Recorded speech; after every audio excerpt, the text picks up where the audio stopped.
Hello food lovers, welcome back to our channel. నేను మీ రాణి Eramsetti. Friends, ఈరోజు recipe aloo pepper pulao అండి.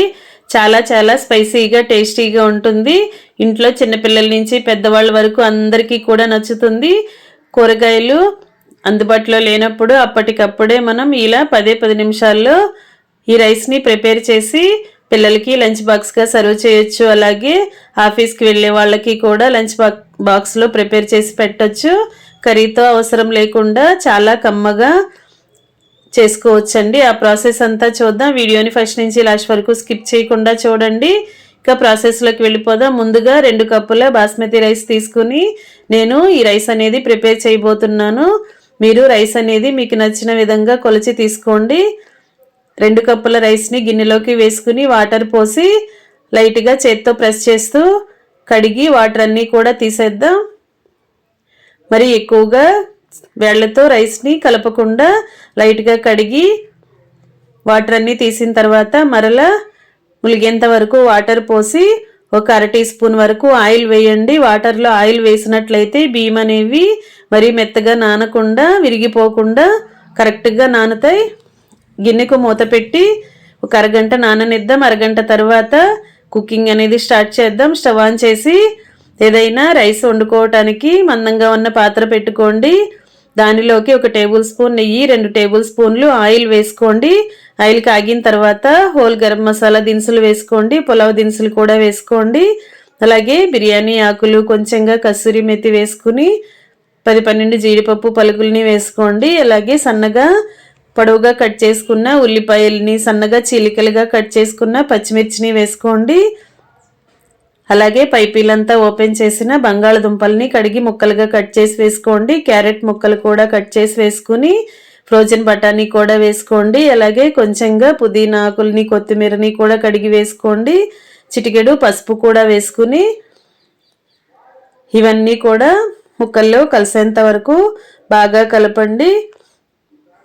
ముక్కలు ఉడకటానికి త్వరగా ఈజీగా మగ్గటానికి చిటికెడు సాల్ట్ కూడా వేసుకుని సాల్ట్ పసుపు కూడా బాగా కలిపి మూత పెట్టి 2 నిమిషాలు మగ్గనిద్దాం.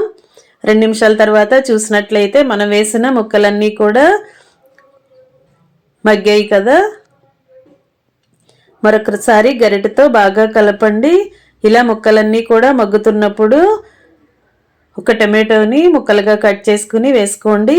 ఈ టమాటో ముక్కలు కూడా పొటాటో ముక్కలతో పాటు బాగా సాఫ్ట్గా అయ్యేంత వరకు 2 నిమిషాలు మూత పెట్టి మరలా మగ్గించండి.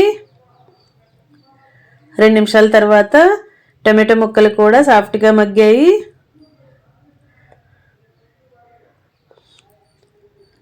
ఒకసారి గరిటెతో బాగా కలిపిన తర్వాత దీనిలోకి ఫ్రెష్గా దంచుకున్న అల్లం వెల్లుల్లి పేస్ట్ని 2 టేబుల్ స్పూన్లు వేసుకోండి. అది కూడా ముక్కలకు పట్టేంత వరకు గరిటెతో బాగా కలపండి. ఇప్పుడు 2-3 టేబుల్ స్పూన్లు పెరుగును కూడా యాడ్ చేద్దాం.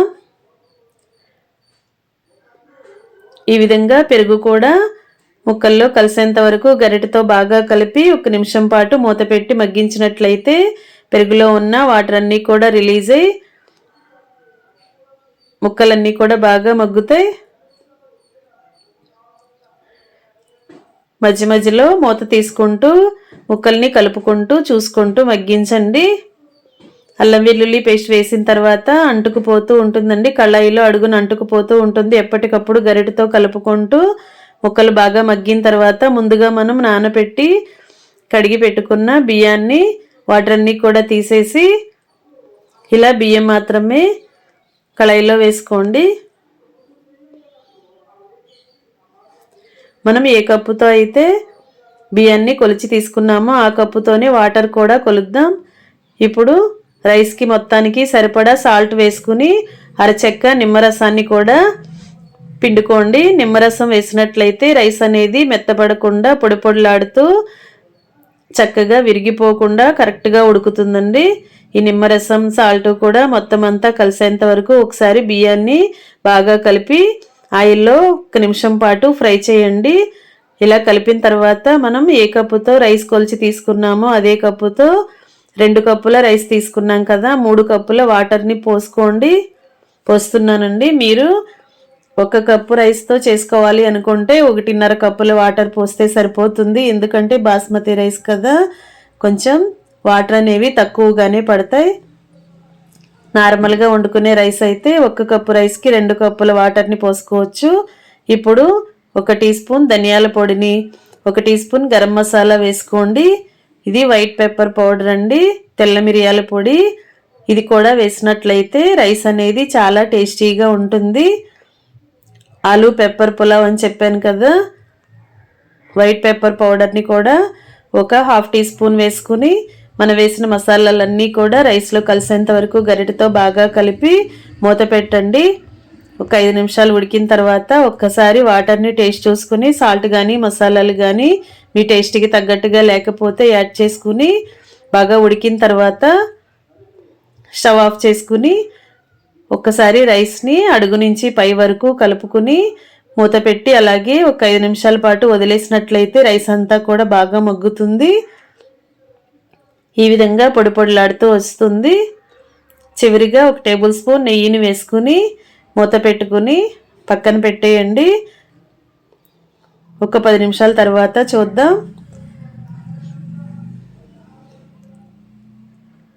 10 నిమిషాల తర్వాత చూసినట్లయితే రైస్ అంతా కూడా బాగా మగ్గి పొడి పొడిలాడుతూ వస్తుంది.